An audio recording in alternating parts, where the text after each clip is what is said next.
My dear learners of P5, welcome once again for our lesson 17 ever since we started, okay?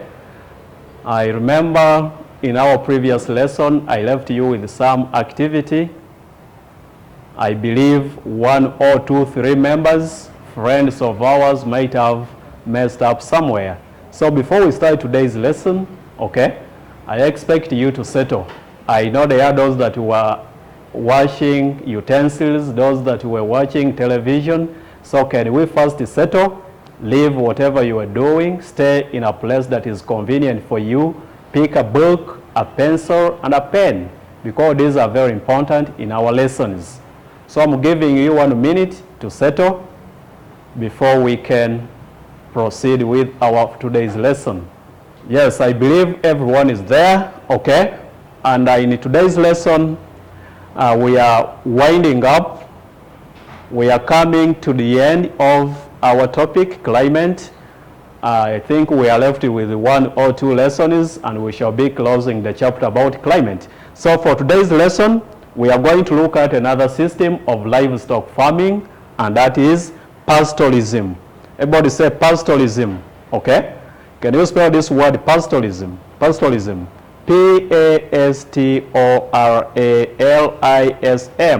pastoralism, okay?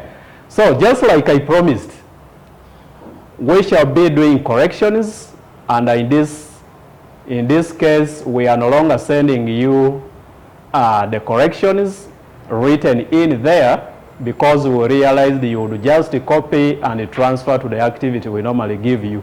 So I expect you to listen attentively. Meanwhile, we are going through these questions that you did in the previous lesson. So our number 1 was talking about what do we call the rearing of animals for milk production? What do we call the rearing of animals for milk production? Quickly, that is dairy farming. Question 2, why do you think few people in Uganda carry out dairy farming? I expected you to borrow ideas from cattle ranching or ranching. This system, dairy farming, is very expensive to start and manage. It is expensive to start and manage. Then it also requires a large piece of land. It requires skilled labor. Then it also requires a large number of laborers, okay? So that's the reason why few people carry out this system. Question 3, mention any 2 products got from a dairy farm. We looked at very many. The obvious one is milk.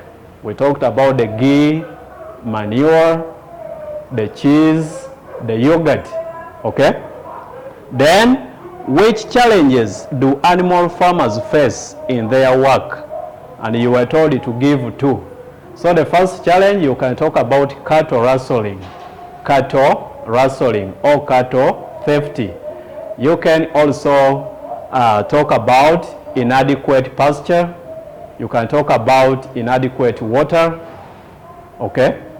You can talk about inadequate veterinary services. Those are some of the challenges that are faced by animal farmers. Then lastly, how do cattle keepers control pests? How do cattle keepers control pests? Okay. All right. Yes, in today's lesson about pastoralism, I expect you to define pastoralism and nomadic pastoralism, because people don't differentiate between these 2. So by the end of the lesson, I expect you to put a difference between pastoralism and nomadic pastoralism. Then I also expect you to identify some pastoral tribes in Uganda. 3, I expect you to state the reasons why some tribes keep large numbers of animals. Then lastly, I also expect you to give the ways in which the government is helping the nomads to live a settled life. Nomads, this looks to be a new term to many of you, but as we proceed with our lesson, we shall understand what all these terms mean, okay? So without wasting time, let's focus at our session 1, And in this case, we are going to look at defining pastoralism and nomadic pastoralism. So you have a very simple activity here. What is the difference between pastoralism and nomadic pastoralism? Like I've always promised, I don't want to spoon feed you. Can you think and give me feedback what you think is the difference between pastoralism and nomadic pastoralism? Just 1 minute is enough for you to do that, okay? I love children who think on their own, because in this world, when you think on your own, I think life becomes very easy. Don't wait for people to think for you, okay? I think the 1 minute is done. Let's proceed, okay? So we are going to look at the definition of pastoralism and nomadic pastoralism. So starting with pastoralism, okay? Pastoralism is the keeping of animals as a traditional way of life. Pastoralism is the keeping of animals as a traditional way of life. This is like a culture in some tribes that they have to keep large numbers of animals, okay? So whenever you keep large numbers of animals, we refer to that as pastoralism, okay? Yes, and what are the examples of pastoral tribes in Uganda? In other words, what are some of those tribes in Uganda that keep large numbers of animals, okay? So the major one are the Karimajong, okay? Then we also have the Bahima. The Karimajong and then the Bahima. These are the major pastoral tribes in Uganda, okay? So I believe you now know what pastoralism is and who are those major tribes in Uganda that practice pastoralism, okay? So we shall proceed now to look at nomadic pastoralism, okay? So that we can be able to give a difference between these two. So in this case, nomadic pastoralism is the movement of cattle keepers with their animals looking for water and pasture. Or alternatively, you can say this is the movement of people and their animals from one place to another looking for water and pasture, okay? So in this picture here, you can see this gentleman here, okay? This side you can see these numbers of animals. There are quite many, okay? And you can see he is in motion. He is walking as these animals are following. You can see another gentleman here, okay? So there are like 2-3 guys who are looking after these animals, and they are moving from one place to another. When they realize pasture is no longer in this place, they have to move on to the next place where they can find pasture and water for their animals, okay? So when it involves moving from one place to another with your large numbers of animals looking for water and pasture, we call that nomadic pastoralism, okay? So you realize with pastoralism, people may have large numbers of animals but may not necessarily move from one place to another.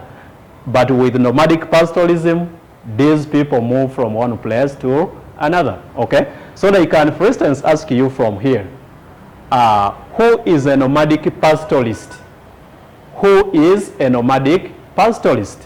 So basing on this experience, a nomadic pastoralist is a person who moves with his animals from one place to another. A person who moves from his animals from one place to another looking for water and pasture. Alternatively, you can say a nomadic pastoralist is a cattle keeper who moves with his animals looking for water and pasture, okay? Then when it comes to our pastoralism, they can, for instance, ask you, who is a pastoralist? Who is a pastoralist? Without the word nomad, who is a pastoralist? So you can quickly say a pastoralist is a person who keeps animals as a traditional way of life. A person who keeps a large number of animals as a traditional way of life, okay? Yes, I think you have noted the difference between those two, and we are now ready to move on to the next session. This is session 2, talking about reasons why some tribes keep large numbers of animals. You might be part of the tribes that I talked about that keep large numbers of animals. Or you might be a friend to somebody who comes from that tribe. So why do you think these people keep large numbers of animals? The Karimajongs, the Bahima, why do they have large numbers of animals?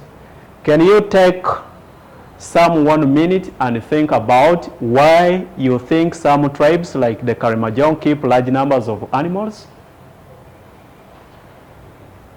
Okay, I think the 1 minute is done. We can now share, we can compare with what I have here. Reasons why some tribes practice pastoralism. In other words, reasons why some tribes keep large numbers of animals. Okay? So the first reason is to promote their culture. They keep large numbers of animals to promote their culture. Okay? It is in them that in their culture, everyone has to be with a large number of animals. Okay? If their great parents had these large numbers of animals, so even those ones that come in the next generation wish to have large numbers of animals. So by doing so, they are promoting their culture. Okay? Then it is a source of food. Take note, those people that keep large numbers of animals depend on them for food, like the Karmajongs. They depend on meat, blood, and then, yes, they depend on the meat, blood, and the milk they get from those animals. That's what acts as their source of what? Of food. So that's another reason why those people keep large numbers of animals. Then, for prestige, they keep those large numbers of animals for prestige. Okay? Meaning, the more animals you have, the more pride you take. Okay? Or the more prestigious you are. You're like, look at this one. You're just talking when you have only 50 cows, when I have 1,000 cows. So you can have that prestige for having a large number of animals. That's one reason. That's another reason as to why these people keep large numbers of animals. Okay? Then, animals are used to pay dowry. Animals are used to pay dowry. These tribes use these animals during the traditional marriages to go and pay dowry. Okay? This is a cultural thing that when you're going to marry, there are certain gifts that you have to take to the family of the wife. Therefore, with these tribes, okay, these animals help them to be taken as gifts to the family of the what? Of the wife. Therefore, they help them to pay dowry. Okay? Yes, let's continue now to our session 3. And in this case, I want us to look at ways in which the government has helped the nomads to live a settled life. Remember our term nomadic pastoralism. Okay? I told you people who practice nomadic pastoralism can either be called nomads or nomadic pastoralists. Nomadic pastoralists or nomads. Okay? So since we said they keep moving from one place to another looking for water and pasture, these people have no time to settle in one place. To say maybe they are today living in Chanja, they will continue living there forever. When pasture gets done in that area, they have to go to another place where they can find pasture and water for their what? Their animals. So they keep just moving. Every now and then, they cannot settle in one place. So what can the government do? If you become the president of Uganda today, how would you help these people to now settle in one area? Since you have realized their major problem is water and pasture for their animals. Okay? So for a competent president, I know you are future presidents, okay? And we shall still continue living with these tribes, and therefore you can continue helping them this way in case we find they have failed to live a settled life. So let's look at the ways in which the government has helped the nomads like the Karimojong to live a settled life. What has the government done in Karamoja to make sure these people settle in one place? They desist from moving from one place to another. One, okay, by constructing for them valley dams. The government has constructed for such tribes valley dams. What do you think is the importance of these valley dams to these nomads or to these nomadic pastoralists? Yes, these valley dams can give water to their animals. Then the government has also improved the social services in their areas. Okay? When you look at Karamoja in particular, the government has invested in a lot to construct better roads there, to improve on the education system by introducing the system called ABEC. Okay? I don't know whether you've ever heard about ABEC. ABEC stands for Alternative Basic Education for Karamoja. So the government is doing all that to make sure these people can settle in one place. Okay? Then, by teaching them better methods of farming. By teaching them better methods of farming, these ones include mixed farming. Such tribes are getting taught on how to carry out mixed farming, okay? That besides keeping animals, they can also grow crops and they continue surviving. So by growing crops, they cannot leave those crops until they are ready. Therefore, that helps them to continue staying in one place. Is that okay? All right, let's continue. Yes, I think we are coming to the end of this lesson, and I always leave behind some activity for you to check, those who have been attentive and those that have been just wasting time. But I know you are all bright and serious children, and therefore you have been paying attention. So I expect you to do this activity so well. These are just simple questions. We have looked at each and everything, okay? I thank you for listening. As you're staying home, please endeavor to help your parents with house chores. Thank you. Stay well.